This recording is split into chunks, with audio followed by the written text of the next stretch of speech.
kulanti wanaagsan saaxiibayaal soo dhawaada qaybtan waxaan ku eegi doonaa xogta iyo wararka ugu dambeeya dagaal qaraar oo caawa ka soconaya degmada Aadan Yabaal ee gobolka Shabeellaha Dhexe.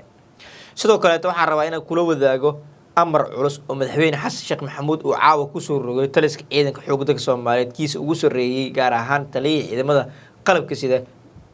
sareeygaas Odawa Yuusuf Raage. Maxay tahay amarka culus madaxweyne Xasan Sheekh Maxamuud uu ku soo rogay sareeygaas Odawa Yuusuf Raage iyo dagaalka qaraar oo caawa ka soconaya degmada Aadan Yabaal oo al-shabaab dhawaan ay la wareegeen xogaas ayaan rabaa inaan idin la wadaago iyo wixii ka soo kordho haddii ay tahay markii ugu ay soo booqato waxaan ka codsanayaa inaad subscribe dhada channelka like-na saartid sina share gareysid si aan u helno saaxiibo adigoo kaleeta like-tan waxay naga caawinaysaa inuu barnaamijkeena meel dheer gaaro aad iyo aad u mahadsantahay. Aynu ku bilowno mid ka mid ah dagaaladii ugu qaraaraa ayaa caawa ka soconaya gobolka Shabeellaha Dhexe gaar ahaan degmada Aadan Yabaal. dagaalkan oo u dhaxeeyo ciidanka xoogga dalka Soomaaliyeed iyo kooxda al-shabaab ayaa lagu soo waramayaa in uu yahay midkii ugu cuslaa waxaana la isku adeegsanayaa hubka noocyadiisa kala duwan sida ay noo xaqiijiyeen dadka deegaanka degmada Aadan Yabaal ku sugan. sidoo kale waxaa jira warar sheegaya in al-shabaab halkaas caawa sidoo kale duqeymo ay kaga socdaan waxaana la soo warinayaa in dagaalkan caawa halkaas ka soconaya in al-shabaab halkaas maleeshiyada ugu badneed iyo horjoogayaasha ugu badneed oo kooxda halkaas loogu dilay. sidoo kale dagaalkan ayaa imaanaya kadib markii kooxda al-shabaab maalmihii lasoo dhaafay dagaalyahanadeedii ay isku soo urursanayeen gobolada Baay iyo Bakool ay isugu keeneen gobolka Shabeellaha Dhexe halkaasna maalmihii lasoo dhaafay ay weerar gaadmaha al-shabaab kusoo qaadeen degmada Aadan Yabaal ee gobolka Shabeellaha Dhexe taas oo ugu dambeyn al-shabaab u soo rogashay in ay la wareegaanba guud ahaanba gacan ku haynta degmada Aadan Yabaal ee gobolka Shabeellaha Dhexe. Aadan Yabaal waxaa fariisan ay u ahayd ciidamada xoogga dalka Soomaaliyeed taliskooda ugu weyn uu ahaa sidoo kale fariisintaas waxaa ku sugnaa taliyaha ciidamada xoogga dalka Soomaaliyeed sareeygaas Odawa Yuusuf Raage iyo gudoomiyaha maxkamadda ciidamada qalabka siday gaashaan la sare Xasan Cali Noorshood oo iyaga halkaas u joogay dardargelinta dagaalka ka dhanka kooxda al-shabaab. balse al-shabaab oo halkaas weerar qaraxyo ku bilowday maalmo hor ku soo qaaday ayaa guud ahaanba gacan ku haynta degmada Aadan Yabaal la wareegtay waxaana halkaas isaga ruqaansaday ama isaga baxay ciidanka xoogga dalka Soomaaliyeed halkaas fariisinta ku lahaa iyagoo u ruqaansaday dhanka degmada Moqori ee gobolka Hiiraan. ciidanka halkaas u ruqaansaday waxaa hogaaminayay gudoomiyaha maxkamadda ciidamada qalabka sida iyo taliyaha ciidamada xoogga dalka Soomaaliyeed sareeygaas Odawa Yuusuf Raage iyo gaashaan la sare Xasan Cali Noorshood oo iyaga hadda ku sugan degmada Moqori ee gobolka Hiiraan.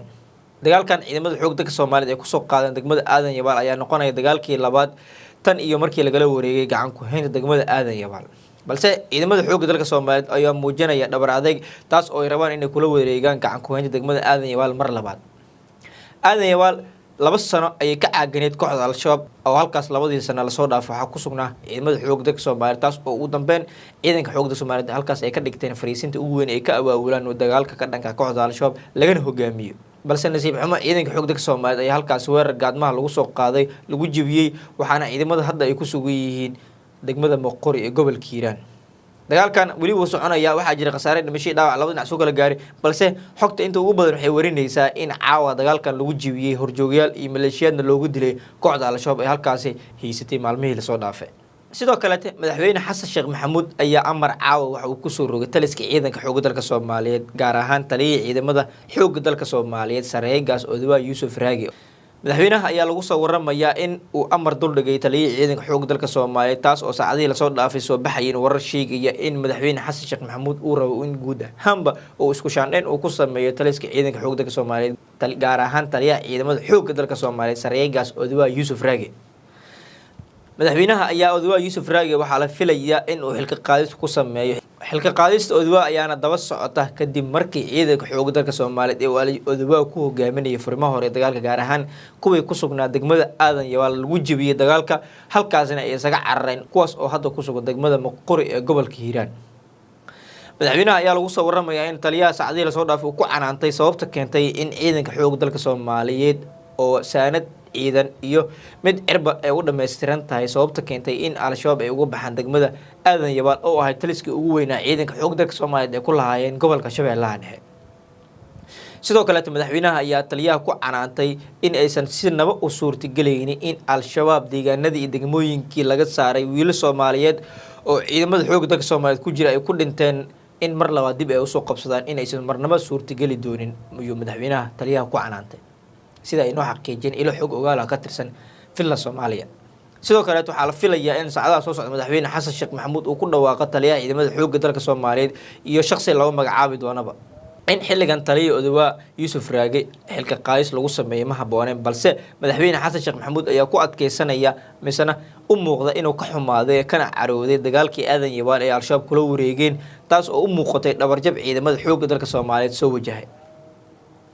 sidoo kale madaxweynaha ayaa waxa uu sheegay in guud ahaanba taliska ciidamada xoogga dalka Soomaaliyeed uu isku shaaneyn ku sameyn doono baaritaan guudna loo wada diri doono bacdama saraakiisha maalmihii la soo dhaafay ciidamada xoogga dalka Soomaaliyeed ay soo baxayeen in saraakiisha ciidamada iyo askartaba ay ka dhex shaqeeyaan kooxda al-shabaab sida ay saraakiil horeba iyo kuwa hadda ka tirsan ciidamada xoogga dalka Soomaaliyeed maalmihii iyo bilihii la soo dhaafayba ay xaqiijinayeen ama ay sheegayeenba madaxweynaha oo tuhnadaas qaba ayaa caawa amaro culus soo saaray waxaana la rajeynayaa in madaxweynaha saacadaha soo socdo isku shaandheyn iyo magacaabista taliya ciidanka xoogga dalka Soomaaliyeed uu sameeyo